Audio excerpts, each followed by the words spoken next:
Please introduce yourself. I'm Sarah Wood. I am an educational venture analyst doing an entrepreneurial analysis. I am acting as a consultant for UBC's medical school. My goal is to provide a recommendation for UBC's medical school to help it develop its distributed learning program. Can you please share with us the current situation for BC's medical schools? Since 2001, BC has embarked on a project to expand the number of medical school spaces available. The goal was to double undergraduate class sizes over a 10-year period. BC is facing a critical shortage of doctors, and in particular in rural areas. According to the Canadian Medical Association Journal, a physician trained in a rural or remote environment is more likely to hang up his or her shingles in a smaller community upon licensing. Ultimately, the goal is to train and keep doctors in small communities. Now, what is BC doing to ensure the training of doctors in these smaller communities? Well, Dr. Cairns, Dean of the Faculty of Medicine, and Dr. McBride, VP of Academic and Provost, wrote a report titled Meeting BC's Needs for Physicians, a Vision for Medical Education in BC. The report outlines that distributed learning is the method to obtain more doctors in rural areas. Based on this report, the BC government has committed $27.6 million for expanding the DL Medical School program. Now, what is happening at the university level? UBC has partnered with Island Medical, Northern Medical, Fraser, Vancouver Medical, and soon to be opening in Kelowna, South Okanagan. The first 2 years of the program are university-based.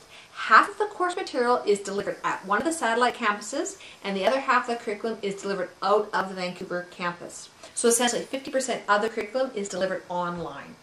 Year 3 and 4 is a clinical placement across the province. Students are still receiving lectures through the video conferencing through UBC's Vancouver campus. So please describe the current technology that UBC is using to do this. Currently, UBC is using synchronous two-way video conferencing. To date, 30 video conferencing rooms have been set up across the province. The rooms cost between $29,000 to $60,000 per room, depending on the size, to set up with equipment. On top of equipment cost, audiovisual and IT staff have been hired to set up and maintain the sites. Now, what are the advantages to this system? Well, the first advantage is that students can be placed throughout the province. The second is that video conferencing allows for two-way communication. And the disadvantages? There are many limitations to this system. It's very costly to set up and have audiovisual staff run it. Also, according to UBC's own documentation, video conferencing can only cover 2/3 of what you can cover in a live lecture. And UBC has set a number of guidelines that instructors must follow for their PowerPoint. Important information must be sent to students prior to the lecture, and that's incredibly difficult for instructors.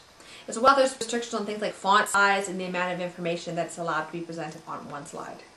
And of course, a student must be present for the lecture.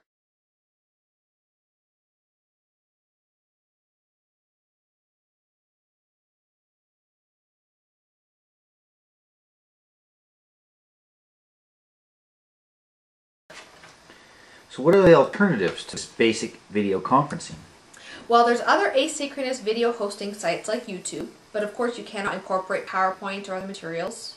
There's WebEx or GoToMeeting or Illuminate, and they allow for PowerPoint and voice overs. And as well, there's a number of course management systems like WebCT or Vista, and they allow instructors to create fully functional online classes. Very time consuming and very costly. West Virginia Nursing School estimated they spent between $10,000 and $20,000 per course getting it ready for the web.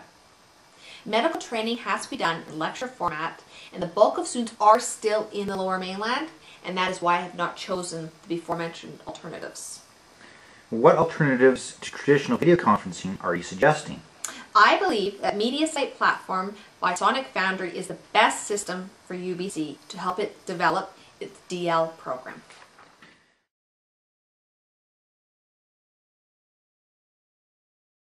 Now, what is Mediasite? Well, Mediasite is a technology that captures a live presentation and then it synchronizes that lecture with PowerPoint and visuals. The presentation is then webcast for live viewing or archived for future use. All that's needed to view the presentation is a computer with internet access. Please take a look at how simple presentation looks. I am unable to provide a video as I'm not authorized from Mediasite to use their videos. So please tell me how it works. Well, the instructor simply comes into the room, clips on a microphone, brings up their existing PowerPoint presentation, presses start on the media recorder, and begins their lecture. Plain and simple, it's easy to use.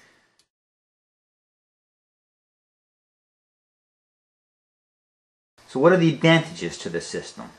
Well, presentations can be watched live or on demand from any computer hooked up to the internet. It complements the current system. There's no cost associated with setting up in a rural hospital. Currently, there are 30 hospitals in BC hosting students, and this really opens up the door to hosting so many more. Presentations are recorded and archived for viewing on demand. Anyone who missed a lecture can now view it. Medical information is complex, and students can now review it anytime they want from anywhere. Medical schools are already using Mediasite. Many medical schools are using Mediasite. Penn State Medical School has been using Mediasite, and here's what they have found. 97% of students access Mediasite. 41% said they access it to review complex material. Also note that Penn State did not find that class attendance dropped because of the use of Mediasite. And another advantage is Mediasite also allows for an archived database of knowledge to be created. So why are you suggesting Mediasite and not any of its competitors? Well, that's simple. Mediasite is the market leader for rich media presentations. They hold 40% of the market. The main competitor is Accordant, and they've only been in business since 2006 and hold also about 20% of the market. Mediasite also has a tried and true relationship with many universities and well-established medical schools.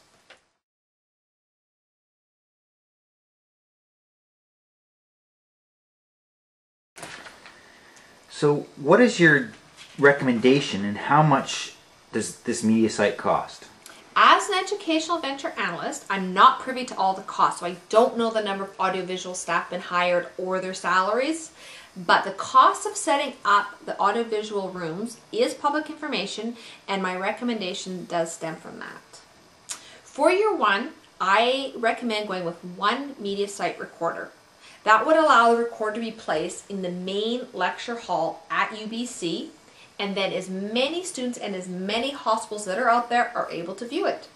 Please note that there is a cost for the recorder, the box itself, a cost for the software that allows the database to be recorded on UBC's server to be webcast, and there is ongoing support and maintenance and training. Let you look at that.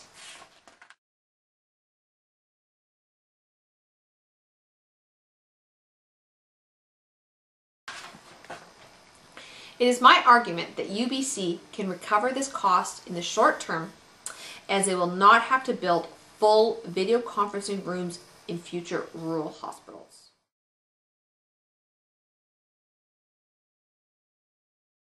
As well, the potential to reduce audiovisual and IT staff, as the system is easy to use and there will be less problems from a PowerPoint and visual standpoint.